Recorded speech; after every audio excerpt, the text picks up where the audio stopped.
China electric shortage dents the growth of Tesla during the last couple of quarters, getting worse now. This is Greg for Teslafaninsight. Thanks once again for joining us. If this is your first time, welcome. If you're a repeat visitor, welcome back. We want to also thank our Patreon supporters. Your support is greatly appreciated. And we also want to encourage you to take time to like and subscribe if you enjoy our show. So what's going on today is that I was actually flipping through the New York Times a couple of days ago, and there was an article about the fact that in large areas of China, there's actually a shortage of electricity currently. Evidently, this shortage is driven by the fact that the folks in Australia had asked that there be an investigation as to the origins of COVID. And so it turns out that the Chinese government was not pleased with this recommendation by the folks at in Australia. And so they decided to make life miserable. They purchased supposedly over $10 billion a year worth of coal in order to fuel the electricity plants in China. China currently uses 70% coal-fired plants to produce electricity. So you can see why there's a relationship here.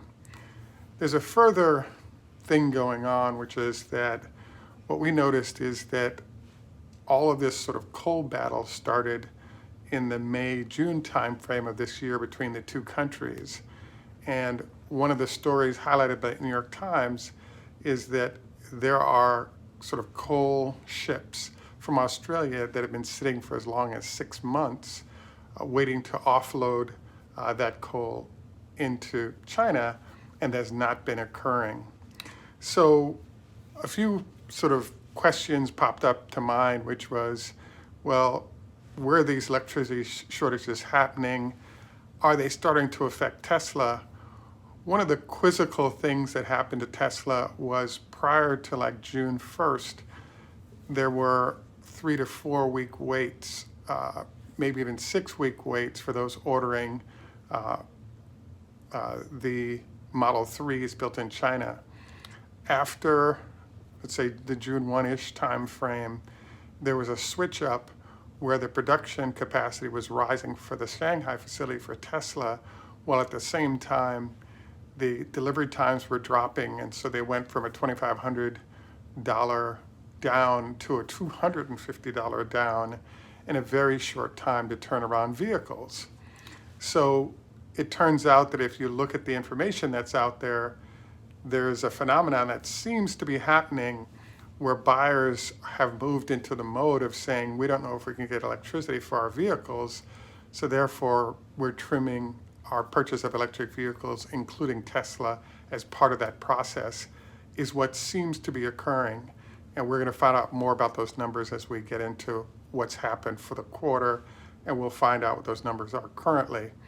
Tesla's response to this, as you know, was to start shipping China-produced Model 3s to Europe, and it turns out that's actually been a big hit. There's a drawback because the type of batteries being produced by LG and CATL actually adds more weight to the vehicle, reducing the allowed carrying capacity. But according to a few of our European viewers, the reception for those vehicles has actually been really good, and they're selling well in Europe. So I'm thrilled to hear that this transition has been occurring. So kind of the next question that sort of tingled in my mind was, there were lists of Hunan and some of the other provinces that were having electrical problems because they couldn't get coal to fire up those electricity plants. There's just a ton of data points that are out there if you want to check it out. For example, it turns out that the spot market for the type of coal that would come from Australia was $40 per ton 2 weeks ago. That has now jumped to $78 a ton in 2 weeks. So the combination of cold weather and the need for electricity in that regard has affected this. we're also seeing a number of we're also seeing a number of other things going on here. I mean, the list of things is incredible in my mind. For example, on weekends, manufacturing entities are required to shut down in many places. There's also folks have been forced to reduce the temperature on thermostats to just above freezing. The lights that are sort of covering everything are now being eliminated in malls, in terms of advertising. So there's a number of ways in which this is happening. And one of the things we were wondering is Tesla has a very limited solar capability on the new buildings in the Shanghai production facility. And we were wondering, is it possible that shutdowns like the shutdown that was described on the Model X and Y are produced in the United States, so that's not an issue. But there's a question mark, and an interesting sort of statement came out. So there's an article in one of the Shanghai papers that says, city denies reports of power shortages. State Grid Shanghai denied rumors of power shortages, declaring the city's power supply amid chilly weather as normal on Monday. A blackout notice on news aggregator Tudiano listed areas that were supposed to have power outages yesterday, including neighborhoods and office building in Changning, Minhang, Chongming districts, and Pudong New area. The notice quickly triggered concerns that Shanghai was experiencing power shortages like those in regions such as Hunan, Shaanxi, and Zhejiang provinces.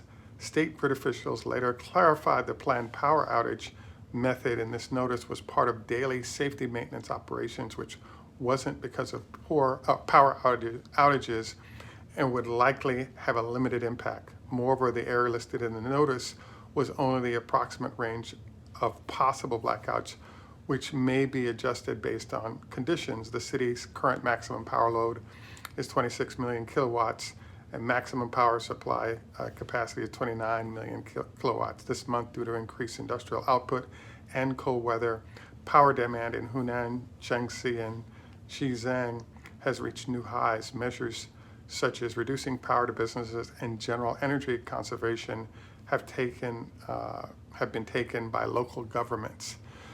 So it was kind of interesting because there are some strict rules in China about how you handle news and how that news is controlled.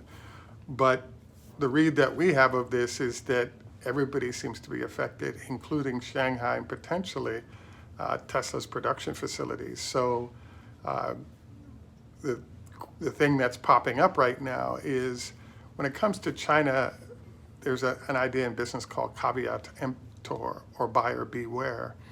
So all the initiatives by the Chinese to reduce pollution by getting rid of their ICE vehicles are still in place with incentives. The challenge, though, is that if we're into the winter months and this standoff between what China is going to do relative to using Australian coal and the power that can't be produced now puts everyone in a fairly uncomfortable position. Namely, if you buy a EV currently, will you be able to power it up so that you can have electricity? And the answer is, we don't know. But it seems that the way the numbers are working, it seems to imply that there are a lot of people concerned that this sort of coal standoff could end up being a very long-term situation that's bad news for, obviously, the consumers, but also bad news for Tesla, because if consumers are nervous about the ability to get power to power up their vehicles, they can't necessarily pour cash into new electric vehicles with this battle occurring. Do we have an idea what's going to happen? The answer is no idea whatsoever in terms of how this is going to work out. Because the Chinese don't have the coal to power this, they've been trying to, I guess, use spot prices being higher as a way to unearth new supplies coming from other places like Latin America to sort of fill this gap. But the problem is that based on the nature of coal that comes from Australia, it don't exist currently. So this creates, I, I, I believe, an interesting challenge.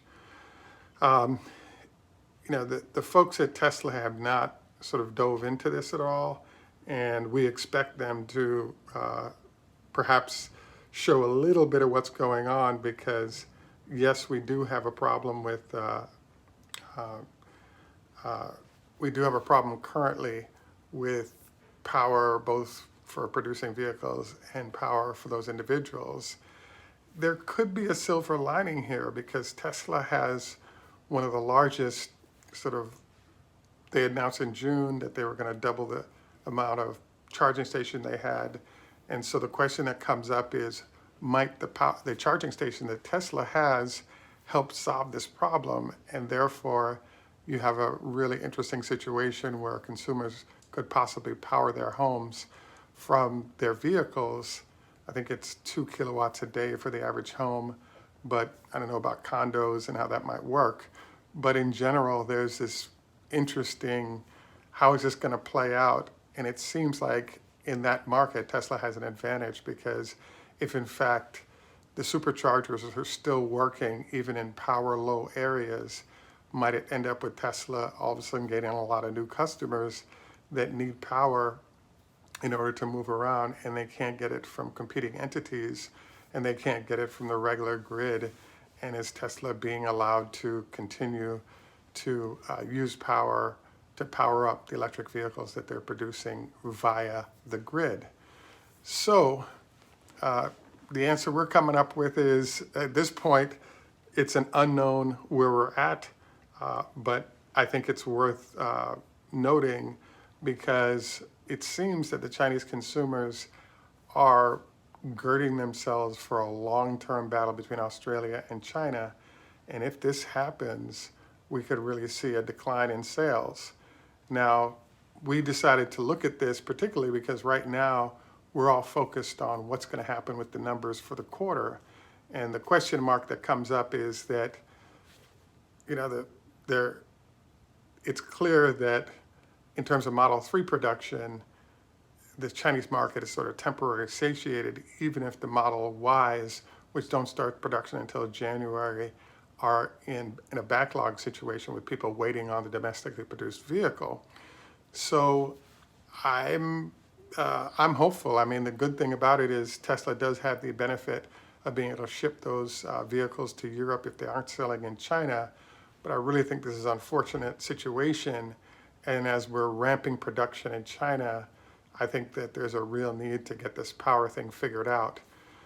The other surprising note here is if you look at the videos of, for example, Tesla has a huge sort of power producing facility on top of the Gigafactory in Reno, but in China, they have some sort of newfangled production of electricity that we're seeing where they have solar panels that can actually track the sun rather than sort of being on a fixed angle sitting on top of the building. So I'm thinking that this may prompt Tesla to be forced to sort of do an emergency install of large numbers of panels in Shanghai, because it'll be one of the only ways they can guarantee continuous production capabilities where electricity is in short supply. So we'll keep you posted on this.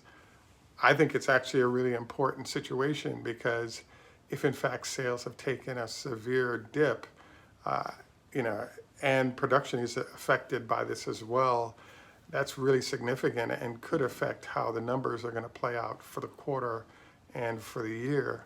So we're hopeful this situation isn't as bad as we're hearing it or seeing it. But unfortunately, the Chinese government is not happy with Australia, and they don't seem to be able to get the supplies they need to sort of plug their electricity hole. So we'll see how this plays out, but obviously it's not good news, but we're hopeful for a change for the benefit of everybody concerned. At any rate, this is the end of our discussion of this China electricity shortage and its impact on Tesla. Let's bounce over to our usual health tips. Don't forget 25 leg lifts per leg as well as we'd like to encourage you. First item is we had a professor at the University of Michigan who's an MD PhD who recommended a 5-pound weight on each leg and 25 leg lifts per leg as a way to strengthen your quad muscles, reducing the chance of knee issues as you age. The second person that we want to reference is University of Louisville, MD PhD doctor and professor, who recommended that a lot of people are now getting tired, working late, getting tired, eating quickly, and jumping in bed, which results in the stomach acids that digest food swinging up into your upper respiratory and potentially causing cancer. So his recommendation was that you not go to bed within 4 hours of eating, ideally, but minimum 2, which allows the food to partially digest.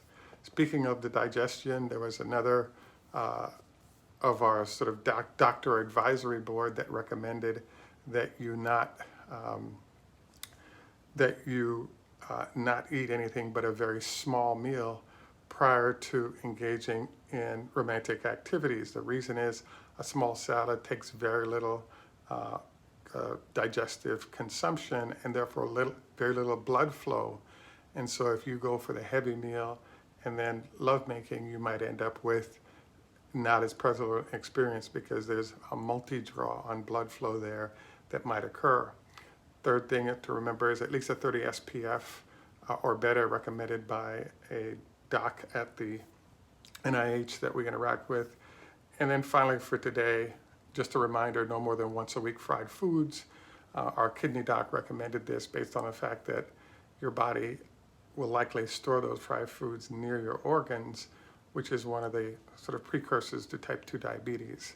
So another of our sort of doctor recommended things to think about in your health sort of management process. Over the next, months, you'll start seeing some things about food and, food things to think about. Part of the folks that I met in my drive arounds was a gentleman who actually was a cancer survivor.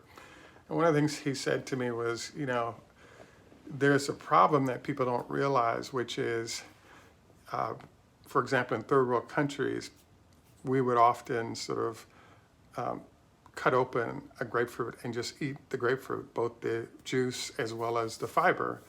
And I found it interesting because friends of mine in high school would make fun of me when I did this, but this cancer survivor was pointing out that your body has a preference for getting both the juice and the fiber, and there's more of a balance in what it's receiving.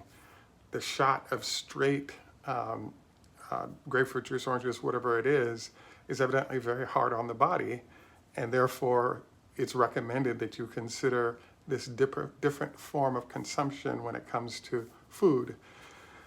The one last one that I wanted to mention, and we're going to start including restaurants that we think fit this, is a concept that I learned about I call it dead food. So there's actually a restaurant in the San Francisco Bay Area called Mama's Royal Cafe. And one day the head chef looked at me and he said, "You know why our restaurant is in such demand?" And I said, "I don't, but it's terrific, the food you guys serve." He said, "Take a note when you're here and you'll notice that we get routine deliveries of fresh produce from the Produce Mart and other fixins. And we do not maintain almost anything overnight in the refrigerator." And so what he was highlighting is the fact that the difference in taste and vitamin quality when you have the food coming straight and being used is very different than if it sits under refrigeration for short or long term before people use it. So I wanted to mention this to you because when I was living in the Oakland, San Francisco area, it was interesting because I kind of lived up on a hill. We'd buy groceries once a week, put it in the fridge or wherever to make sure it didn't spoil, and then eat out of it systematically. What we noticed is that there's a large number of folks, particularly Hispanic moms, who would get off the bus from work, stop at the market, and whatever they were going to use that night would just come out of the bins and go home right then and be cooked and eaten. So I wanted you to think about this because it turns out that more frequent exposure of getting your fresh produce in, et cetera, or other elements not being out of refrigeration for long periods of time might be one way to get better taste, better nutrients, etc. And it's something that you might want to also consider. So we're going to start blending in after our health tips, certain sort of clean eating ideas that you might want to consider. I eat a lot of pho, so that'll be one of the photos you'll start seeing us demonstrating, etc. But I think you'll be impressed by sort of all the health qualities of some of these sort of low meat, high vegetables, and other activities that you might want to consider.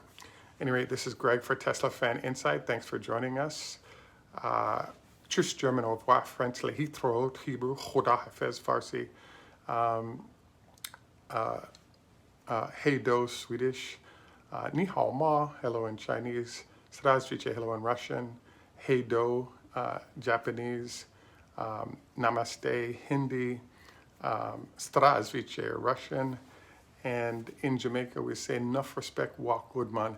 Thanks for joining us. Have a great day. Bye for now. We look forward to your support, comments that are constructive to the dialogue.